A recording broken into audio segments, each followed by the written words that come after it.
Hello and welcome to the West Yorkshire Football Show. It's the instant match reaction to Leeds United 4, Huddersfield Town 1. It's myself, Stephen Brown, with Jason Booker, who we regularly do the post-match reviews. And we've also, I'm delighted to say, joined by a Huddersfield Town correspondent, Stephen Downs, fronting up after what's been a difficult afternoon for the Terriers. So we do appreciate you jumping on as well, Steve. And I'm sure you've got a lot to get off your chest about the match and the bigger picture at Town at the moment as well. But Jason, I just want to start with you. Very disappointing midweek game against Stoke. Raised a lot of issues that we talked about. But today, has it put those fears to bed? What's kind of your overriding feeling full time after that one? I think it was far more like what we expected midweek. Different course of, it's a totally different game at home and away and whatnot. But I did say to you after the review, and obviously how pissed off we were the other day, I did say that I felt like it was a really bad result for Town. I felt like we'd probably see a reaction from the players today, and the changes that were made, I think instantly kind of set us off in the right way. And, I want to hear no Dan James bashing ever again, no slander. Because the guy just keeps on delivering, and he is an absolute thorn in the sides of teams that we're playing against every week. He's putting teams on the back foot, and I thought we set about the game really, really well. Good reaction. I mean, I wasn't in like panic stations after the other day. I think it needed a certain amount of perspective. We scored the penalty, we win the game 1-0. Nobody remembers the game, and we go about a season. It's just one of them championship days where we managed to get 3 points. But given the poor management around that decision, we ended up losing the game. So yeah, much better, much more on the front foot. We really went at Town early. And they just couldn't deal with it. The way that they set up couldn't deal with it, and they individually couldn't deal with it, especially down the left-hand side. Somerville and Rutter were absolutely cooking them down that side. Town were probably fortunate to get in at half-time with it only being 4. It could have been 5 if James had finished off his hat-trick. Somerville had the chance as well that led to James putting it over the bar. Hogg probably should have been sent off. He was lucky to get away with just a yellow in the challenge against Ampadu, and then he definitely could have been sent off for a second yellow. So yeah, and going into the second half, it was literally just, as I said, a bit of a testimonial on it. We kind of just coasted through the game, really. So yeah, delighted after the other night, mate. It was certainly needed, was the reaction. Yes, absolutely. On the flip side, Steve, obviously a 4-0 defeat midweek against Cardiff. There seems a lot of unrest at the moment that's suddenly bubbled up since Moore's been appointed. What was your reaction to today's game, mate? I don't know how to react, to be honest, without using unspeakable words that shouldn't be used on a podcast.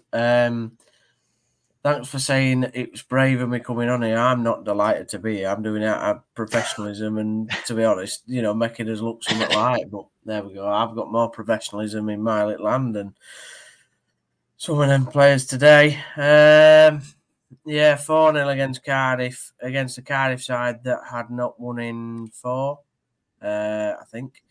Yeah, just a disgusting performance on Tuesday, to be honest. Nothing about it, just no effort, no desire, against a home game. And then you think, right, okay, that's out of the system now. We've had bad games against Birmingham as well, but surely, going into a derby game today, the players will be up for it. Darren himself will be up for it, and they'll put a better showing on. And then in the first 10 minutes, it's just, yeah. I've never... It's the worst performance. In 15 years I've watched us, 16 years I've watched us, I haven't seen us put that bad a performance in against Leeds, ever. I mean, we've had bad performances against you, but not like today. Like the fact that there was only Hoggy putting a bit of effort in, and he was doing... And the reason he made the tackle is out of frustration. I agree, he should have been sent off, but... And that'd have been we'd have just melted away if that had happened. I mean, we did melt away anyway, but and I don't think you could be bothered second half, if I'm being completely honest. I think you just thought, well, we'll just have a bit of a rest now. There's no, we've won the game. It's easy. and the result's done. So why do we need to put full effort in now? Give his legs a rest and go into the rest of the season. And we were just crap. I mean, my God, I play left back, right, for my football team on a Sunday. And if I ever put a performance in like what Edwards put in that first half, then I should never play football ever again. I mean, I know Somerville's quick, don't get me wrong, and he's on top of the world at the moment. He's playing really well. But to not even get a foot in, to not even, when you're coming up against a quick winger, right, what do? We don't go really tight on him and try and win the ball, do you? Because he's going to spin and run away from you. You don't give him... When he took the throw-in, right, he took the throw-in in the right-hand corner of the pitch. It's a town attacky throw. He had 5 yards on Somerville in tracking him back, and he still went past him. And what infuriates me is I could see it, and I'm blind, and I could see in the first half that he were getting ripped to shreds by Somerville in the first 10 minutes, and Maudsley didn't do all about it. You'd have whipped him off after 10 minutes. Yeah, it's harsh, but what do you want? What do you want to happen? Would you rather make the decision, put Pearson in, change the formation, and be able to get some sense of a grip of the game? Or why don't we just leave him on and see how many times Somerville's going to take the absolute mick out of him? You know what I mean? It's just, I don't know. We can get on to where we think things are going to go, but that today was just pretty disgraceful, if I'm honest. I agree with that so much. And I mean, through all the games, whether it be home or away over the years I've been in the Championship, the Town game was always a problem. It didn't even matter really where Town were in the league and where Leeds were in the league. It was always a bit of an issue because they were up for it. They were fiery. There were none of that today. I mean, Leeds set about it early, and the second that it went 1-0, the game was dead. It was dead and buried. It's over, Jay. It were completely over because, I mean, I think the two kind of saving graces from your game were probably Thomas and Bergzorg. They made a couple of odd moments happen, but they literally had nothing in and around them. And defensively, I mean, they were so passive. They looked scared to death. And I mean, I know that we have got, decent ability in them areas, but, put a bit in. Like, but the thing is, right, you say about Thomas, he trapped back, and he was a lot better today in terms of what we've seen previously with him tracking back. So I accept that. So I would say Hoggy and Thomas are the only two that come out with a bit of credit. You talk about Bergzorg. I mean, you've got to be simple, right, in the fact that he was through. Yeah, I think it was Cooper, wasn't it, that was tracking him back, right? And he gets into the box, and instead of shooting and thinking, right, it's only me and the goalkeeper, I tell you what, I'll try and do a nice little cross turn, right, against one of the most experienced Championship defenders going, and the goalkeeper's in front of me, and I want to make them both look silly before I score. And instead, what happens? Slips on the turf, goalkeeper gets the ball. I don't understand why you have to think, right, instead of shooting, I'll turn back.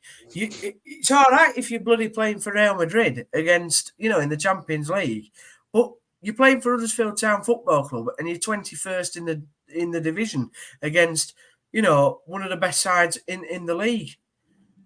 You've got to have a bit up here. You've got to have a bit of thought, and there's no thought. There were no thought. There were no fight. There were no energy. Darren Moore goes on all the time about being energised and being up, and there were none of that. It was just rubbish. It was crap. It were one of the worst performances I've seen against Leeds. It's definitely one of the worst performances I've seen probably in the last 12 months. Mind you, the one at Blackpool that we had with Fotheringham, I think that's probably the worst performance I've ever seen in my entire life. But Edwards should never pull a Town shirt on again for me.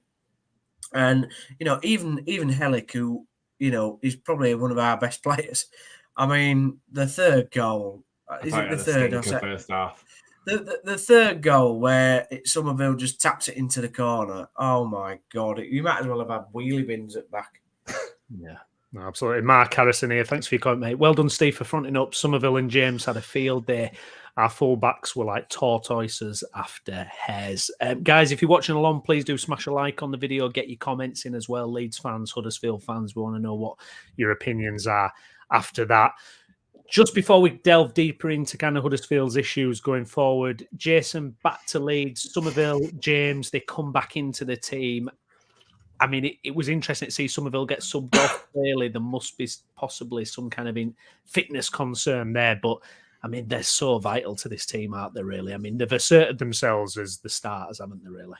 Yeah, and I think Steve kind of touched on it earlier that second half, we coasted through the game. I think Town, in the nicest possible way, kind of, they were a little bit fortunate that we've had a lot of footballs recently, because I do think if they'd have turned the screw second half, it could have been 6 or 7. It'd have been 8-0. It'd have been 8-0. You'd have beaten us today. If Leeds have had any ruthlessness about you in that second half, it'd have been 8-0. And we knocked it about. We kept the ball. We made smart subs at the right time. We didn't bring Archie Gray on. We did all the right things in terms of protecting the legs. Hopefully, Rodon isn't badly injured. It did look like he could probably walk it off, but that's a concern, especially going into the fixture that we've got next Friday. Because again, you saw within 5 or 10 minutes the difference it made when Ayling and Cooper were in that back line, unfortunately. But yeah, coming back to Somerville and James, they make such a difference, mate. And when Nonto's on, and I do like Nonto, but for me, he doesn't offer us as much as James or Somerville. He just doesn't. He's gonna kind of a bit timid, is what I think of Nonto now. I don't know what it is. It's kind of, it keeps the ball really well, but it's like that thing you said, Jason, where there's no risk then because he's just coming back and passing it safely. Where's that end product kind of thing? For me, it's down to the starting position. So I mentioned this as well after the game the other day. He's been instructed to start or pick the ball up much deeper than what it was before, whereas previously in the Premier League especially, it was like an inside forward, so it was already in and around the box when he was picking the ball up, and that's why he was able to find them little slide balls through and get assists. And you think about the goal against Manchester United, edge of the box, strike across goal, and he's not in them positions to do that because he hasn't got blistering pace. He's quick, but he's not got blistering pace to knock it past somebody. And again, he's tricky enough, but he's not super skillful where he beats players one-on-one. So his natural game for me is more in and around them half spaces rather than picking it up deep. And I don't think the style suits him. The style of the system at all suits him. So for me, James and Somerville are absolute must-starts. And I think it was smart of Farker to sub them out. I'd have probably brought Ampadu off as well. Because Ampadu's one yellow card off of suspension. I'd have thought it'd have made sense for him to maybe come off and rest the last 20 minutes, but maybe he didn't want to lose any more control over the game. No, I don't think we lost control over the game, but once they scored the goal, maybe it was in his mind to just be a little bit more conservative. Yeah, absolutely. Shane, thanks for your comment, mate. Full-time, a lunchtime 4-1 win against the Dirty Dogtanians, and our attacking players on fire yet again. Get some consistency together and we might yet catch one of the top two. Bloody happy with that. Yeah, it's certainly got us back on track. Just a comment I want to throw up as well, just kind of looking at Huddersfield Town as well. Paul Morris is Darren Moore, all that. Is Darren Moore under some serious pressure already, Steve? Yeah. In a word. The problem he's got is, and I don't know how much you want to go on and reflect about Leeds before we talk deeper about Town, but the problem he's got is he's following a manager who, 99% of football fans at this level would like to manage their club. And it's like Moyes following Ferguson. It's an impossible task. And yeah, he's had a good record as Moore, but he's too nice. Somebody said it on the radio when they called him before we came on air, and I've said it time and time again, even in his first 6 games. He's like Chris Powell, lovely bloke, nice bloke, but not ruthless, and there's no get up and go there. I'm sure he's the players don't like his niceness, but to go into a game like this, you've got to have something about you, a bit of grit, a bit of teeth, and he ain't got that. And we, the higher decisions that have been made at board level are backfiring, and I can't see. I mean, if he carries on, if we keep losing 3-4-0, he won't be here at Christmas. And then where do we go? And Warnock again would be my bet. He won't come back. Back-to-back 4-0 results in any walk is a problem, and especially given the desire and the performance today against who you were playing against. Again, can you compete in terms of ability? Probably not, but you certainly can compete in terms of effort, and you didn't today. But that's what it was like against Cardiff, Jay. You know, I mean, we're talking in a derby game, so you should be up for it. But it was the lackadaisical performance that was it was a mirror image of what happened against Cardiff. Like literally a mirror. The only difference is you lot were stepped off the gas when you could have gone and scored 8. Cardiff had scored 4, and I think that's all they were going to get, realistically. You know, I mean, they'd done their jobs. I mean, they should have won probably more than 4-0. But if you guys had have had out back in the second half and really gone for it, you'd have beaten us 8-0 with ease. I just thought, you know, I said when we appointed him, didn't I? I said it's not a brave appointment. It's not one that, you know, you think, God, they've gone out and got him. They've done really well. You know, I mean, if it were me, I'd give him till the international break, and if the next 2 games are nothing like what we're starting to see in terms of a direction, then I'd let him go and get John Eustace in, because I think what's he going to do any worse than what Darren Moore is? I've not been impressed. I mean, his press conference on Thursday was so lackadaisical. It's the most not pressured press conference I've ever seen going into a derby game. It's like he didn't even know that it mattered. You know, and I know we joke and you call it our cup final and whatever, and I don't, you know, I'm not going to get into the hypotheticals of whether Leeds actually get up for the game, but you do, because it's a derby game. So I'm not having any of that rubbish of you don't get up for it, because you get up for a derby game. It's like when you guys play Emley or Brighouse. That's what it's like for us. No, shut up, Jay. Shut up.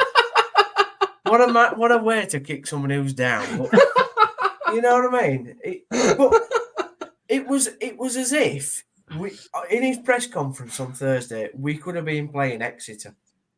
That's because obviously Hoggy has played in quite a number of these games now, so he knows what it means, and maybe some of the other local lads, you know, your Matty Pearsons and your Kieran Harrods who are from West Yorkshire.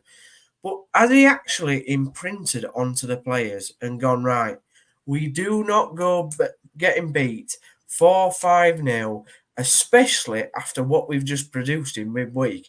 This is the most important game since I've arrived at the club. You must do what I tell you to do in the system I tell you to play in, and you put full effort in. And if we get beat 4-0, but the outstanding worldly goals that we can't do anything about, and we've put full effort in, fair play. But I'm going to be so interested to see what he said after game. Well, if he comes out and says second half were much better because we won it 1-0, then he needs to resign, because there's just it's just a pathetic statement that there are no positives from today, no positives whatsoever. Well, there's a couple of comments coming through. More second half, we were a lot brighter. No, I'm joking. Honestly, Browney, if you say that he's actually said that, I'm logging off, because I can't deal with it. No, so he's basically said, for us, it's a disappointing afternoon. I just felt the pivotal moment in the game was that they went 1-0 up and we had a chance. If we could have made more of that situation, it might have been a different game. After that, they got 2 quick-fire goals and the game got away from us.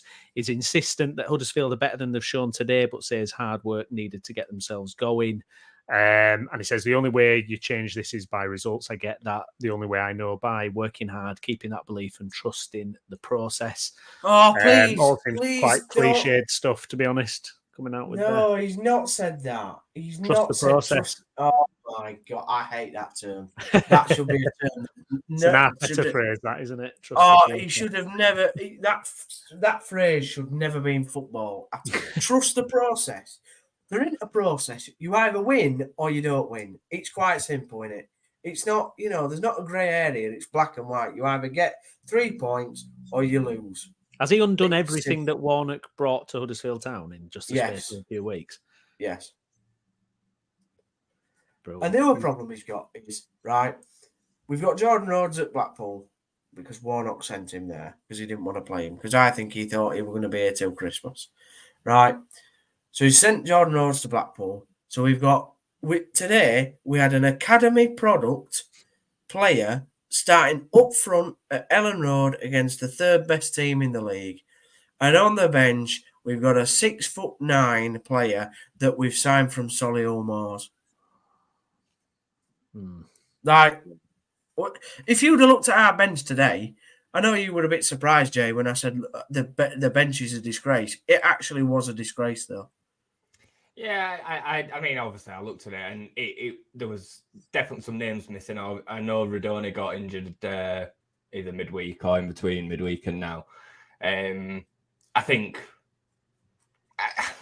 all of your bench starts in half starting 11. Yeah, of course. That's how embarrassing it is. That's how embarrassing it is. But that doesn't just go for Leeds, does it? I'd say that probably goes for Southampton's bench, Leicester's bench, and probably a couple of the others up there, because we are at very different trajectories right now, aren't we, in terms of where as expectations, hopes are and whatnot. And I mean, I can only talk after today's game. I've not seen too much of Town this season. Saw them against Coventry earlier on this season. Darren Moore's first game on it when we chatted last. That's the worst performance I've seen against us this season, the first half. Yeah. And I include QPR and Sheffield Wednesday in that. I think we were better today than we were on either of them 2 days as well, which makes up part of it. But they were just, like I said before, so passive. Jay, we're going down. We're going down. I'm saying it here now. We are It'll be a fight.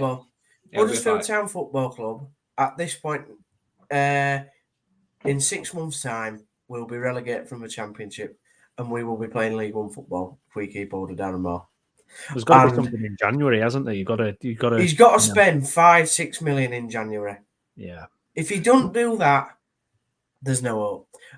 And that's not just on a striker, by the way. That's on about 5-6 positions that need that money spending on it. And we don't want any of this rubbish coming out saying we've paid significant money on a player from Rotherham that really so far has not shown any of it. I thought he was going to come in and be really good, but he's knackered after about 20 minutes. I mean, I know that he's not. No, it's true though. He's blowing out of his backside after 20 minutes. I mean, it's unreal, really, to pay 850 grand for him, and or 850 grand plus add-ons to go up to $1 million, and claim that as significant money. Well, I'm sorry. Then, if that's significant money, then we need to be.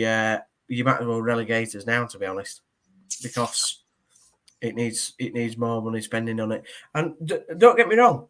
I think when Kevin's come out and said what he's had to say, it's been quite positive. There's a lot of good things what Kevin wants to do, but it's results on the pitch. That's what matters. That's what keeps fans interested. And all the other stuff is the party pieces.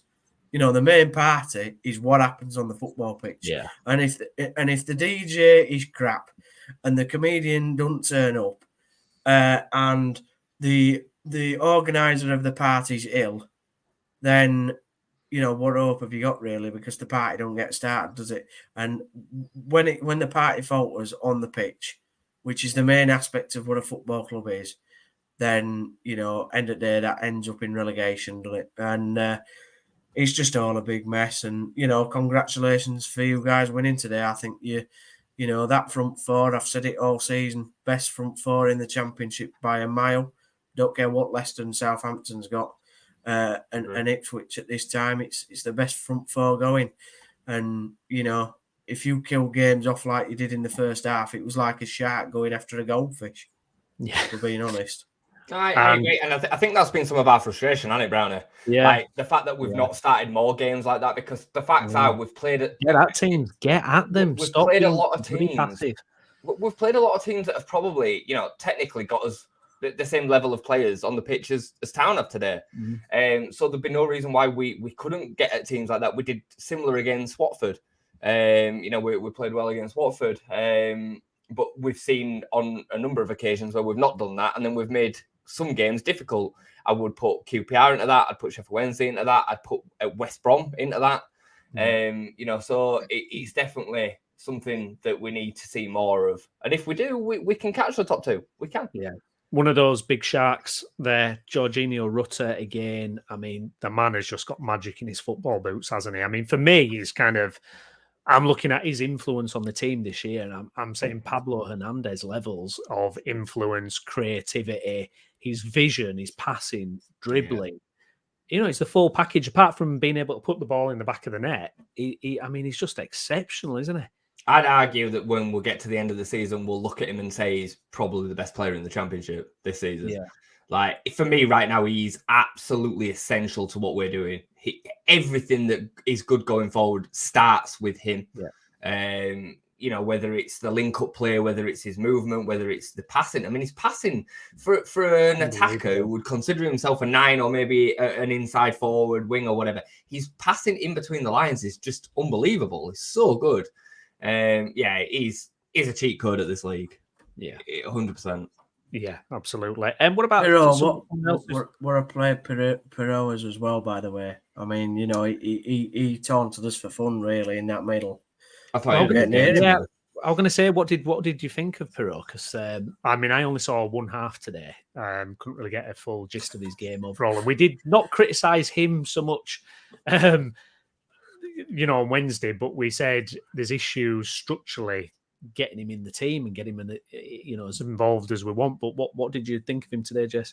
I thought it was really good first half. Again, he won't get the plaudits that maybe some fans think because he's not scored, he won't get some of the plaudits. But his link-up play, and Steve's right, like he literally taunted him for fun in the first half. His movement was opening up spaces all over the place, and that was then creating space for James and Somerville to walk into to score the goals. I think Perot got an assist as well. I thought it was really, really good today. But again, this is the difference between watching what happens in the game and just seeing the ball go in the back of the net, because it's way bigger than that.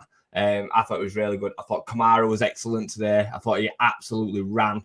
That was a good time, wasn't it? I didn't even see that. I thought it was excellent. First half again, especially, I thought he dictated playing that midfield. Ampadu were breaking it up nicely. There weren't really any performances that I could probably critique today. I thought even Shackleton had an all right game. Yeah. Melier would probably be the only person I could kind of slate, because he should gobble that shot up, really. No, he did our sympathy, Jay. He did our sympathy. I think he just lost concentration. It hit with some power, but it should have. That should have been meat and drink, really, for him. So yeah, really good today, mate. There's nothing that I can't really, like I say, I can't even Mr. Bamford again.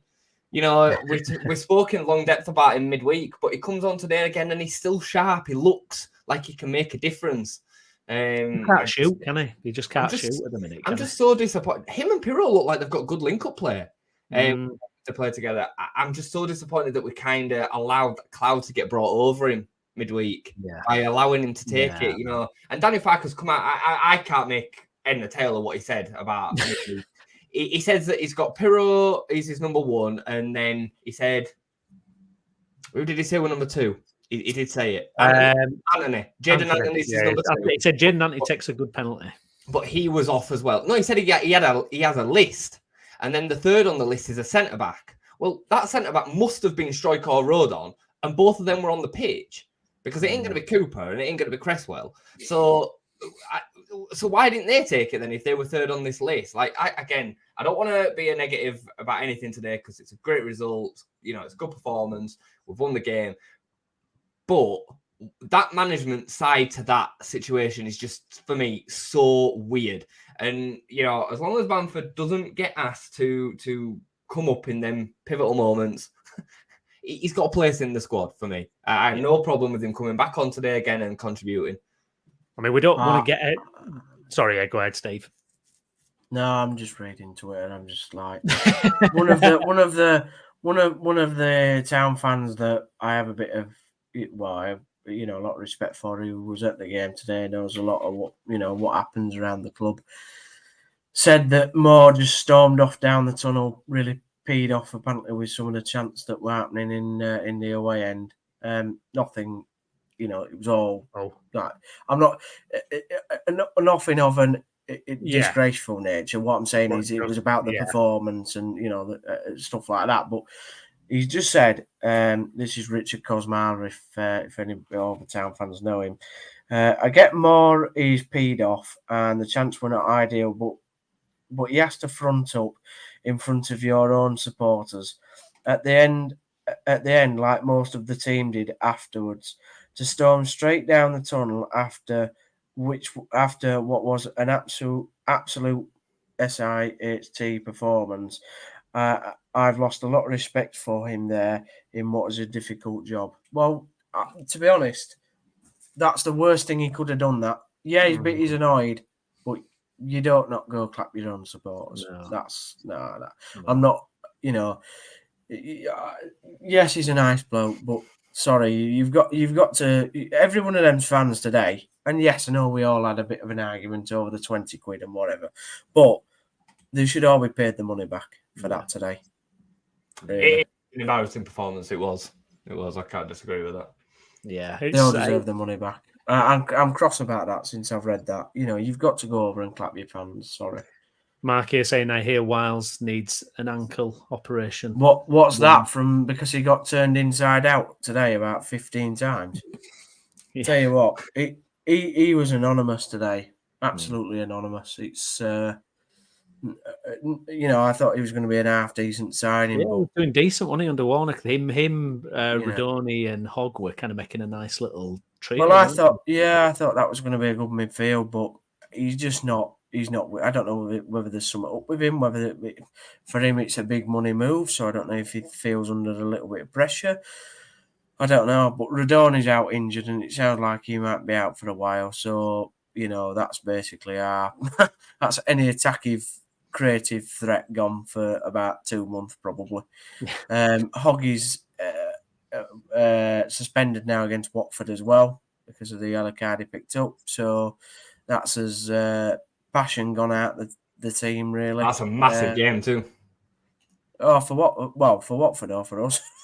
Well, for both of you.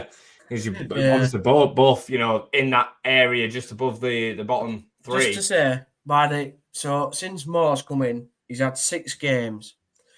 I don't know if I can find that stat, but we basically, since he's come in, we've collected 6 points in 6 games, conceded 15 goals, and only scored 6, I think, in 6 games.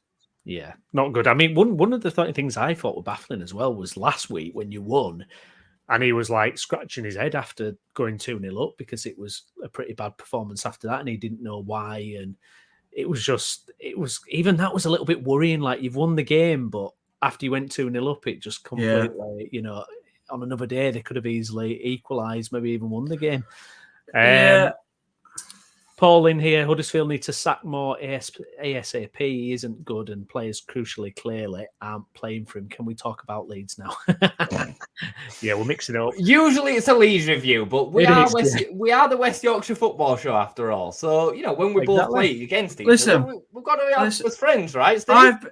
I've been on here, right, and I've said quite categorically, how good you were. I can't not praise you enough as a team, which hurts me as a town fan, but that's the way it goes. We were an absolute disgrace, and you played really well, and I think you will rip most teams up in the division, especially if you start games like that often enough. Whether you're as consistent, you can keep consistent. I think that's what will affect your top 2 chances, because it doesn't seem like Ipswich or Leicester are going to lose a game at the moment where they're playing, to be honest. So, yeah, for all the Leeds fans out there, well done. For all the town fans out there, join me in a glass of whiskey after this, a pint of whiskey to forget about it, because I think I'm going to need it. My concern is, Jason, coming back to Leeds, is we put in a performance like that. We go away to Leicester on Friday and we start like we did midweek or against Southampton or we did against Norwich. There's got to be a change to that starting when it comes up against a game like that next week. That's the game where we've got to start on the front foot more, and all this kind of playing ourselves into the game. We've got to be at it from the start because we'll get punished if we don't. And that's the last thing I don't. It's all right. We've won a game like today, but let's follow it up.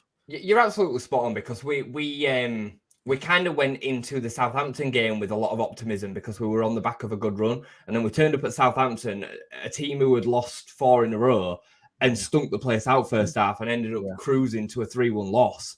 And it could have been more on the day really as well. Like we weren't good that day, and we can't afford to allow that to happen on Friday. More so from the perspective of the mentality going into the rest of the season.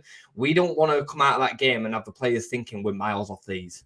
Like that is not something that we can allow to happen. Even if we go there and end up not winning the game, I think it's important the way that we play and the way that we go about the business. I do feel confident for Friday that we can get something out of the game, even though they are as good as what they are. Like at the end of the day, it's 2 teams playing a football game, and we've got plenty that can hurt some of their players. Especially going forward, we've got enough to hurt anybody.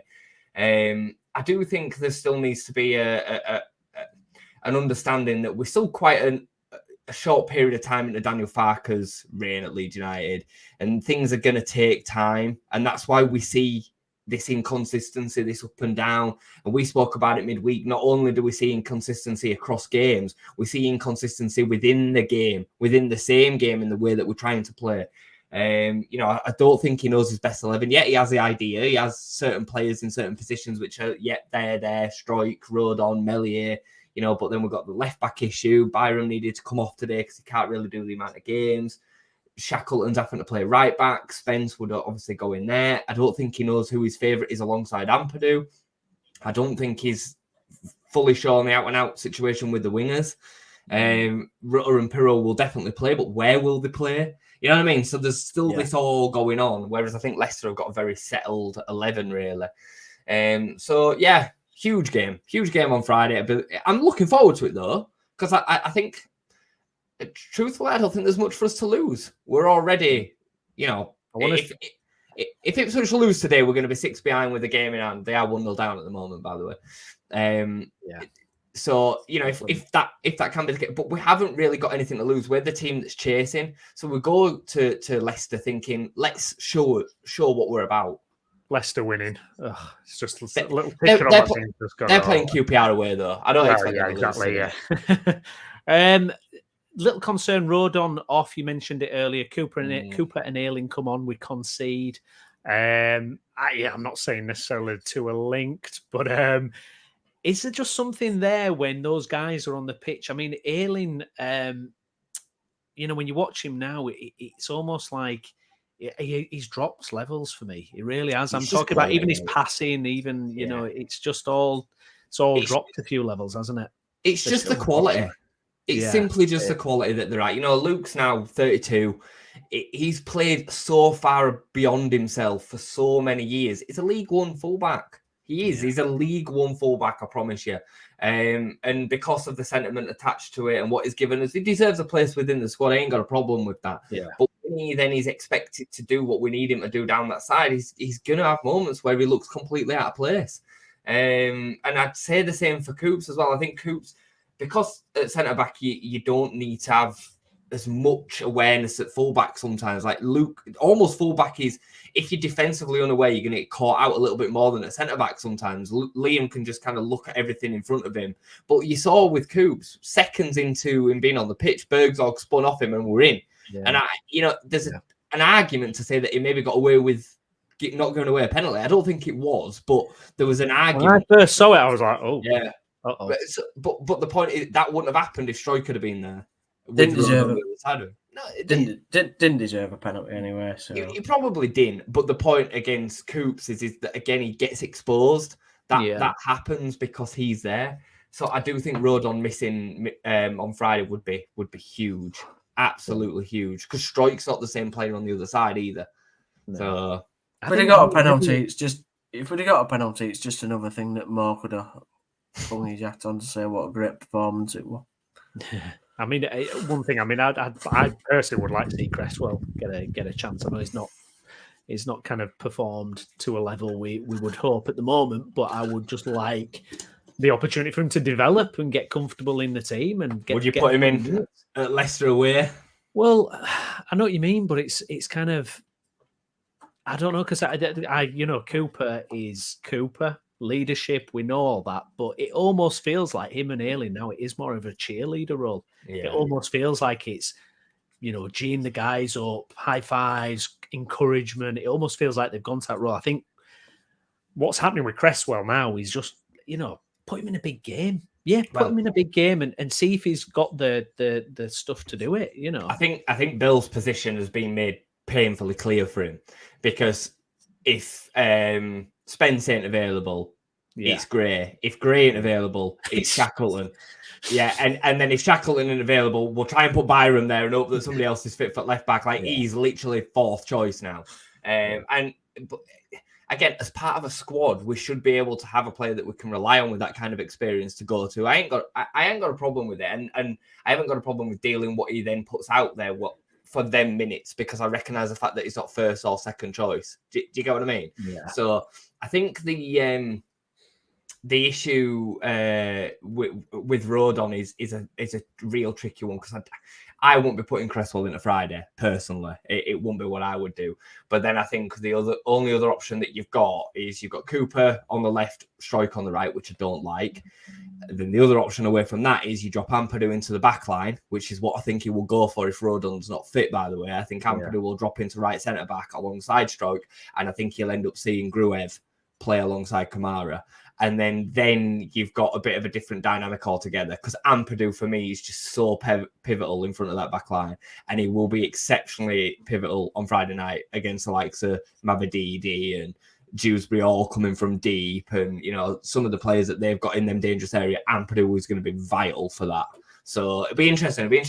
He may even throw a full curveball and drop Pirro and go three in that midfield. He might even go Gray, Gruev and Kamara and play Ampadu in the back line. I could see that maybe being a possibility. Just to mix it up, absolutely. Steve says here, thanks for your comment, mate. Farker has said he's quietly confident Rodon will be fit to face Leicester. I think he said the same about Somerville. He's a battler, isn't he, Rodon? He is a battler. Yeah, you can see he's that. Yeah. By the way, just while we're on him, what a challenge when Shackleton did his pirouette. I don't know what Shackleton thought. You might not have seen this, Browney. I didn't see that, no. Right after we scored, there were a long ball put over by Sober Thomas, and Shackleton just literally could have either just headed it away or chested it down and played it back to Melliot. But he chested it, spun around, fell over. Rodon was looking over his other shoulder, so didn't see this happen. When he turns back around, he sees Bergzorg with the ball running in on goal, and Rodon manages to recover and get goal side and put a challenge in it with a hell of a tackle. Because it'd have been interesting if they had scored that, because it was literally a minute after the first goal. Yeah, I was disappointed we scored. If I'm honest, I didn't want us to score. I can understand that from a perspective of being followed and knowing that the game would go in that certain way. I was hoping, if I'm honest, I know this will sound terrible and really bad, but I didn't want us to have a good second half. I wanted you to go on and score 3-4 more goals and just make it an absolute, because then he's got nothing to go. I mean, to come out and say the game changed on when you scored your first goal. That's not true. Give me a break, man. Oh my God. The game changed before it even kicked off because you got it wrong. Yeah. Just come out and own it. Just say, look, I got it wrong. The players were crap. We were crap today. It's the second performance in a row we've been rubbish. And I make a solemn promise that the wages of the players will be deducted and the 3,000 fans will get the money back. If you had any, out about you come out and say that. But we've all been there as fans, haven't we? When we kind of are in a situation either with a manager or the club in general, and we kind of want a stomping, so hopefully the manager gets sacked or a reaction or something like that. We've all been there, so I can understand that. I'm just having a look through. I'm having a look through some of the groups, and there's a lot of more out talk. I've supported Huddersfield Town for 45 years, never called for a manager to be sacked, but it's time to go for Darren Moore. Bring Warnock back ASAP. I mean, does it just prove a bit of a daft thing that they did in the first place? I mean, you know, start of the season, few games in, Warnock's starting to get these results, and then you get rid of him and you bring in Darren Moore, and it's starting to look like a really bizarre. I mean, at the time, I thought it was bizarre though. It all turned on the facts after that. It all turned on the facts after that tweet, and they didn't back him in, and they didn't back him in the summer. I mean, to not back the most experienced Championship manager, you know, in the league, was daft. Whether we're under financial fair play pressures or whatever, but to not even bring in any loans, proper loans. I'm not talking left backs from Stoke, who have never played a game of football in their life. You know, I'm talking proper, you know, Premier League loans that we've had like in the past that make a difference. Yeah, it's. I mean, we had the worst summer in the whole football league. I mean, I don't think there were a club that had a worse time really. I don't know. I think I feel bad because, I mean, with Fotheringham, I'd lost him after the first game, to be honest, and I never thought I'd ever say that. But I actually think I'm starting to lose a bit of respect for Moore, to be honest. You can't come out after a derby game and say we lost it. We lost the game after it went 1-0 down because we didn't score our chance beforehand. And then you lose 4-1. It's worrying so early on, though, isn't it? Not for me. You've got, you know, he's supposed to be a manager. He's supposed to, and the fact he didn't see in the first 10 minutes that Edwards was getting ripped apart, I just, that baffles me. That baffles me. I mean, I was talking to somebody at the game, and they were all near enough 3,000 fans were all saying, why didn't he take Edwards off? Why didn't he just hook him off and just say, look, you've had you're just getting torn. Yeah, Steve's had enough. His internet's had enough. Look at our face. I know. There we go. We'll screenshot that. Poor bugger. Paul. Just seen a couple of things. That comment, I thought it was just a really good talking point when you. For me, it's Rutter. For me, I totally get the Ampadu and Somerville thing, particularly Ampadu because it's so key. For me, I just think Rutter is so key to us actually winning games. I really do. I think there's a few. Did you drop out there? Yeah, you dropped out. Yeah. We thought you'd had enough. I was that fuming. I pulled the internet out of my own house. I would just to answer that question. I would say there's a few. I think Pascal finding his form again is huge. I'd say Ampadu is definitely right up there. Somerville is definitely right up there. I would argue James is right up there as well because just look at the figures and look at what he's done. And but my answer would also be Gio. Like everything comes through him. Yeah, beast. Yeah, it's ridiculous, isn't it? Nonto apparently walked straight down the tunnel. Didn't seem too happy. This is going to sound bad, but if a nice sizable bid came in January, have we got enough firepower to actually cash in? I called it in the summer, mate. I said if 35 million is actually on the table, I'd have taken it. Because I personally think he's fourth choice. I think he's less effective than Dan James. I know he's got more ability, but for me, he just doesn't bring the same levels. He doesn't work as hard. He's not as dynamic. So I know he had some good moments, but again, we clutched onto what we had as positives last season, and a few of them positives were Nonto's moments, but they were minimal. 4 or 5 games, 2 or 3 goals and a couple of assists. Especially against them lot, at their place. And you've had the upset. The transfer request, be that squad reintegrate. Whereas like Rutter, Somerville, heads down.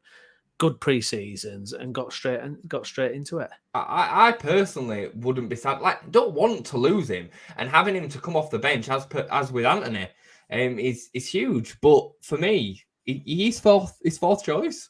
Yeah, absolutely. Great point from Steve here as well. Winks and Dewsbury Hall are both on 4 yellow cards each, one away from a suspension. Going into today's game. Fingers crossed. Fingers crossed that happens. Somebody just said QPR equalised. Well, that just puts me in a more depressive state, doesn't it? Thanks for that.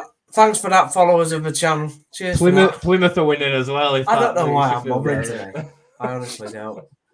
I think Bradford City are getting. No, that don't make me feel better. I think at least come on, Bradford City at least losing, mate. Just cling on to that. At least. Get Hughes back. Imagine if Warnock and Hughes walk back into their respective jobs. You.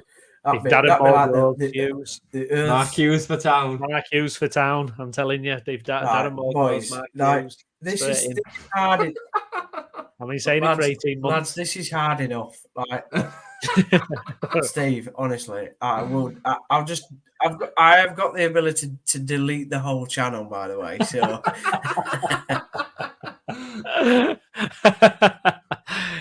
I have got logins to make the West Yorkshire foot.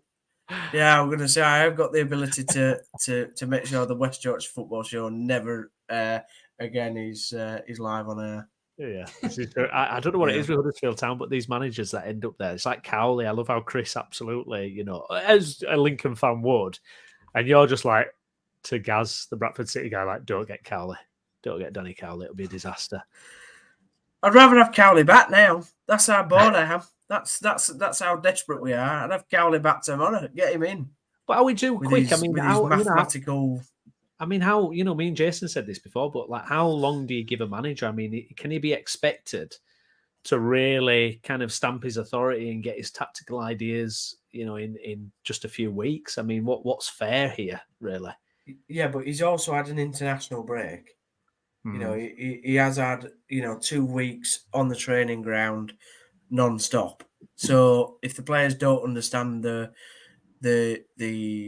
patterns of playing, the shape that he wants to create now, they're never going to get it, are they? I mean, but the other thing is, when we appointed Wagner, right, I went to his first. I attended all 4 of his first games, even the away ones, and you could see a marked difference. In every single game, we got better and better and better. And yeah, he was coming after Chris Powell, who played absolutely shocking football, so it couldn't get any worse. But you could see there were a difference straight away. And that were only in like a week, 2 weeks, as soon as he come in building. Like, Moore's been here for now 6 games, and I don't know what his football is. I don't know whether we're playing long ball. I don't know whether we're playing passing. I don't know whether we're making runs to the wings. I don't know. I just don't know what his football style is. With Farker, you have a definite style of play, don't you?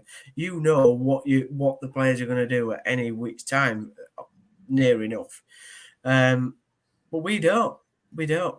So it's just all very depressive, isn't it? And please, just I don't know. Make it end. I'm so sorry, Steve. You're loving it, aren't you? Do you remember when me and Jason did a stream last year when we lost 6-0 or 7? What was it? 6-0, Liverpool, wasn't it? 6-1 or something against Liverpool. And Steve said you were watching our stream, you'd never seen us so depressed in your life. And it's like, I know. We get it. That day it was like, why are we even doing the stream? And it was like, and that's what I feel like today. Listen, it could be worse. You could be Birmingham, who pretty much had a playoff spot boxed off, and then they go and employ a terrible manager and lose on the spin. No, it couldn't be worse though. I mean, but they're luckily enough for Birmingham, and I think they've got enough points wrapped up already to survive. If I'm honest. Well, thinking about hearing about Wagner at Norwich, apparently he's annoyed a few Norwich fans because he was kind of comparing it to Huddersfield, saying, we go on losing streaks at Huddersfield and then we turn it around. And Norwich fans are going, but you're not at Huddersfield anymore. So I saw that though, and they were all like, yeah, but we're miles better than Huddersfield. Well, yeah, you should be with the amount of money you spend, you nincompoops. Ipswich have just equalised. I mean, that doesn't really brighten my day up at all, if I'm honest. Sunderland are 2-1 up against Norwich. You might get Wagner back at this rate. Yeah. I'd love Wagner back. I'd love him back, but I don't think he would come back. You say to people, never go back, do you? So it's, Unless you like Darren Ferguson at Peterborough or that guy. Who was that guy that went and managed Barnet 9 times? Or Stuart McCall at Bradford City. Yeah. Oh, Stuart McCall at Bradford City. Yeah. But to get the call. No, I don't know what Kevin does. I just don't know. I'm out of idea. It's a bit like we're in the exact same position as what we were 12 months ago. Yeah, that's what it is. But it's bonkers, isn't it? It's football, isn't it? It's just absolutely bonkers to kind of have that rescue mission from Warnock, a takeover, but then you look at the situation, you go, we're just bang back in it. Unbelievable. Yeah. Just before we round up, then, fellas, we'll get your last thoughts for the day. Jason, this win puts us back on track. Hopefully, results. We might get a couple of results that go our way for the top 2 as well. But back on track. Sets us up nicely for the game against Friday against Leicester as well, doesn't it? Yeah, we've just got to keep on doing what we can do, mate. Like, it matters very little what Ipswich do. I'm going to look at them as the next target while we can't go away and box off 3 points against Stoke. Because the facts are you're not going to finish top 2 if that's the case. At the moment, we have the trajectory of a playoff team, considering the fact that Ipswich have started off with the records points total for a team that have been promoted, and Leicester have started off with the records point total ever for the Championship. So, we are where we are. I reckon that they will have a dip in form at some point. We've just got to make sure that we're winning games consistently at that point to try and take advantage of it. That's the long and short of it for me. I think we can go to Leicester on Friday and cause them problems. I think we can win that game. They've lost against Hull at home 1-0, and I think we've got more than enough to cause them damage. So I'm not saying we'll win the game, but I'm saying we can. Yeah, indeed. Steve, it's going to be a huge week going forward for Huddersfield Town. Darren Moore, what needs to happen now? What do you expect to happen? My final thoughts are: I hate football, and Darren Moore needs to resign. That's my final thoughts. But unfortunately, I'm going to still come. I'm